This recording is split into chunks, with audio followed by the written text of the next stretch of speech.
Hello everyone and welcome to a new video on my channel. Today's video is all about time management skills and tips for students. I thought it would be a great time to talk about this now. Maybe you're in your end year exams or maybe you're preparing for something, and I know it's quite hard right now to study because, lockdown.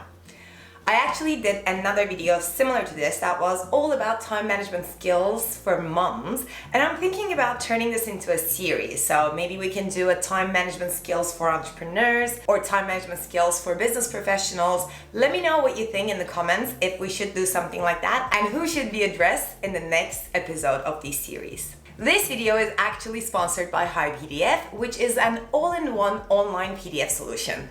I absolutely love online programs that you don't have to download to your computer, and this one became one of my favorites in a very short time.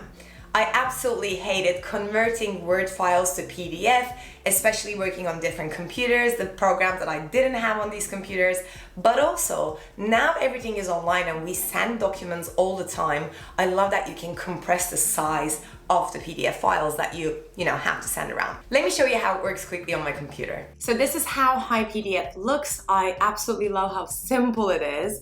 And one of my favorite tools to use here is the Word to PDF. So basically converting Word to PDF, if you don't have a program to do it, since it's online, is super easy. I actually found my master thesis to show you how this works. Right now I'm uploading to HiPDF website, and once it's uploaded, I'm just gonna convert it to a PDF file.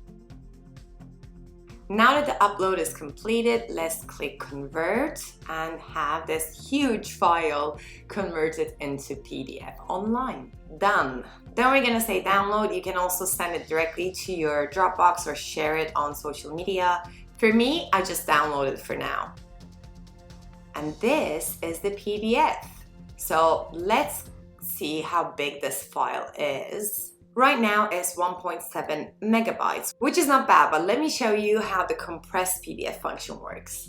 I'm just uploading the same file that is a PDF right now, and then we're gonna compress it either to medium quality or a low quality or a high quality. I think since it's text, we can do it medium, or we can do high compression and less quality just to see how smaller it will get.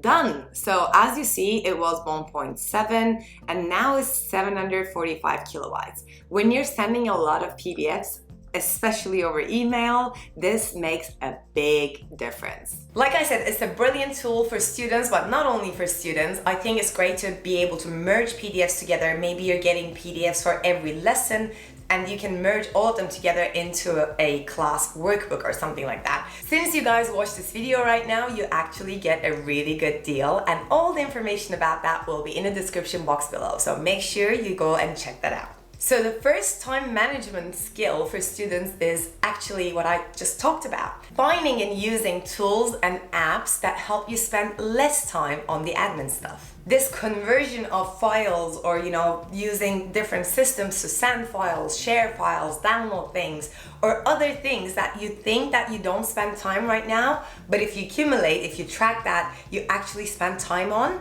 you can remove all of that from your life by just finding these really cool products. Especially for students, because I know that students work in groups a lot, and this means sharing a lot of files. This means a project management tool, maybe something like Trello or Asana, so that you can work with your group mates and have this flow a little bit easier, a little bit less time consuming for you. But other than the group projects, there are some apps out there that are really beneficial for individual use. For instance, app blockers, for instance, Google Calendar. I'll actually make a dedicated video about these best productivity apps that you can possibly have. So if you're not subscribed, wait, we have a new word for that. If you're not subscribed, please make sure that you do so, because that's the easiest and free way to support the channel. And I actually know that many of you who are watching this right now are not subscribed, so that would be great. I'd really appreciate it. Time management skill for students number 2 is all about procrastination. I think when we say procrastination, one of the first groups of people that come to mind are students. Not that students are not, hardworking or anything, but the tendency might be a little bit higher. Because it's hard work to be a student. I totally get that. I have 2 master's degrees, so I'm a professional student, right? But there are ways to beat that procrastination and actually sit down and study. And the key here is to actually make the connection of that study that you're doing today to the dream job or dream life that you will have in some years. This connection is a hard one to make because the time frame is way too long. But if you could actually make that connection of, I'm learning this geometry thing today. What is it going to do for me? What it's going to do for you is you're going to get the grades, then you're going to get into the school, then you're going to graduate, then you're going to get into the job you want. I got a little bit too fast, but you know what I mean. That connection is hard to make, but once you make it, that helps you to find your inner motivation. And inner motivation kills procrastination like nothing else. So for this skill, you might want to practice making that connection. Maybe you want to do a vision board or something like that. You can see that connection visually every single time that you sit down to study. I'm not talking about a board with pretty pictures. I'm talking about something that tells you what you do today is going to bring you to that point. It could be some words that resonate with you for this process. It could be, milestones in that roadmap. Whatever makes you feel the connection, whatever makes you visualize that connection will definitely help. An additional element to removing procrastination is actually removing the things that you procrastinate with. For example, you sit down to study and you recognize day after day, you're picking up your phone and you're checking Instagram. That is your procrastination item, your procrastination moment.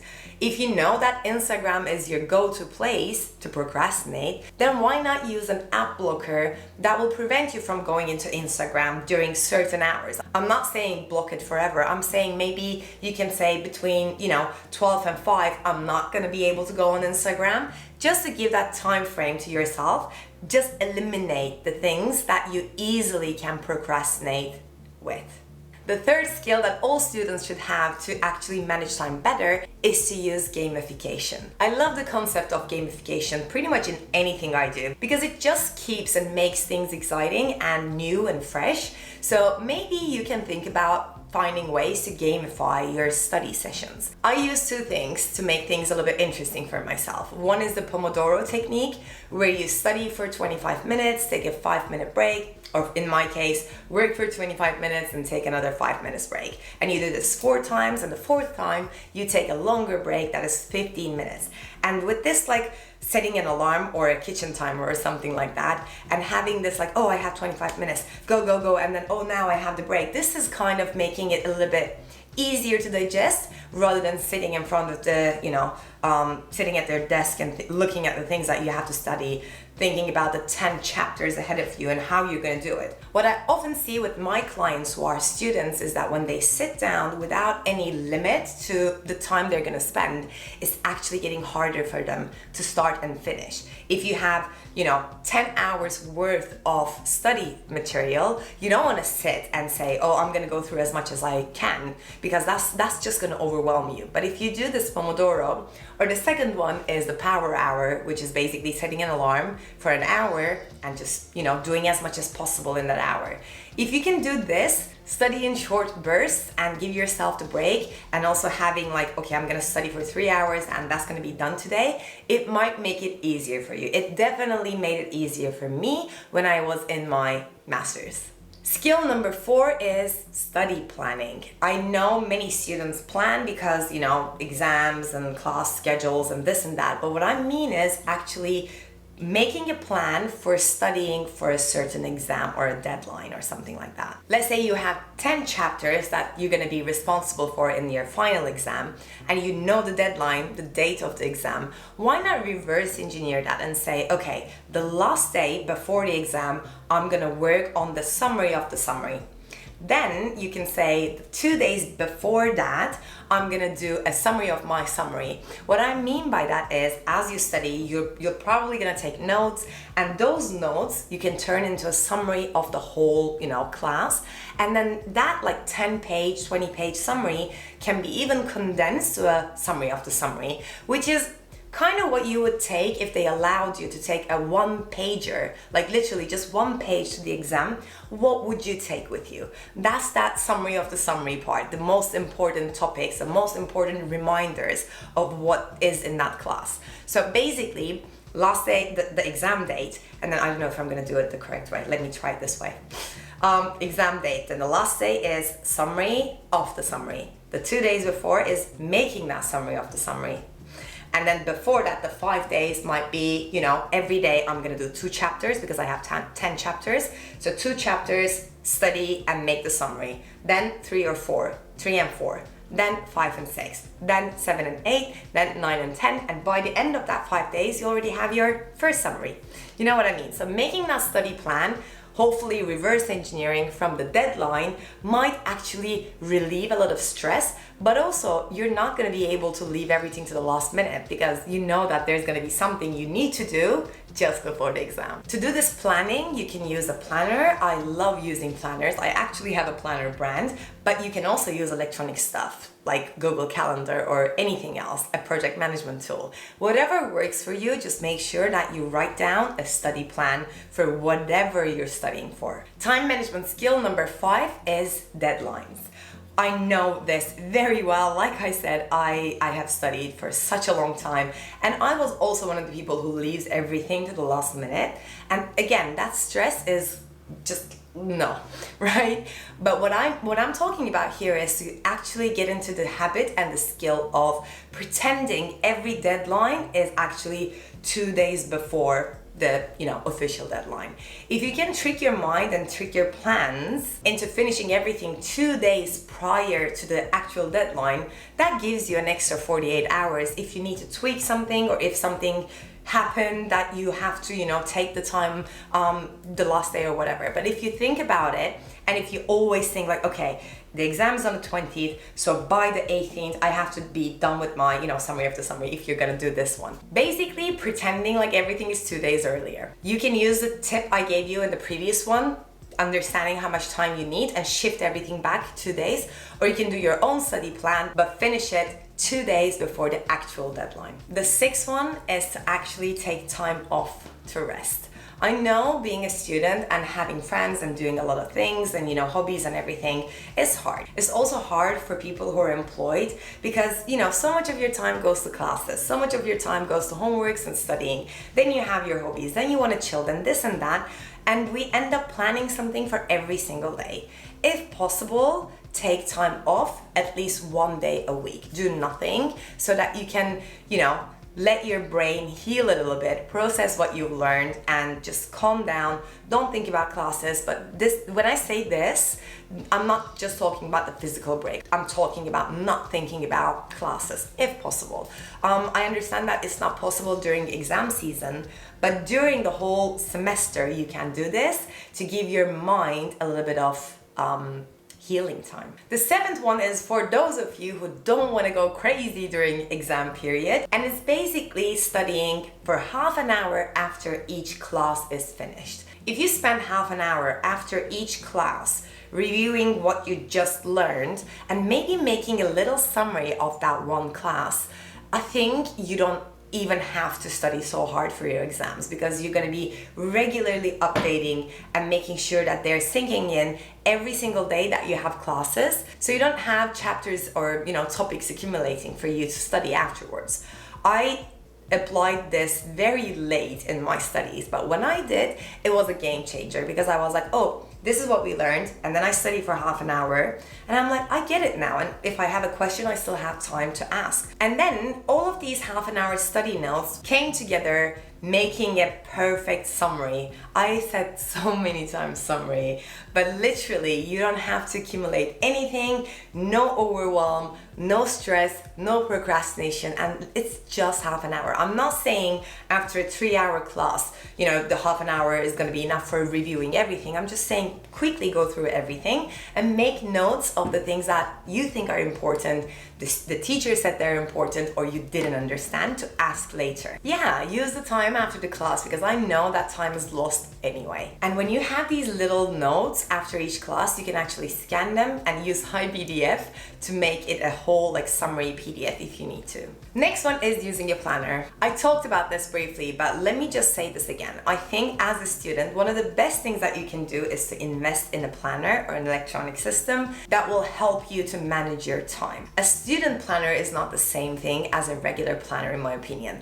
A student planner is so much more comprehensive and different, because it's not just about day planning. It's class schedules, but also, regular schedules. It's study trackers, it's other trackers, it's this, study planning. So if you can, make your research and invest in a really nice, good planner that will help you manage your time throughout your studies. I'll leave some links in the description box for you if you want to check that out. Number 9 is to make an ideal day routine. What I mean by that is to actually write down what an ideal, a perfect day would look like for you.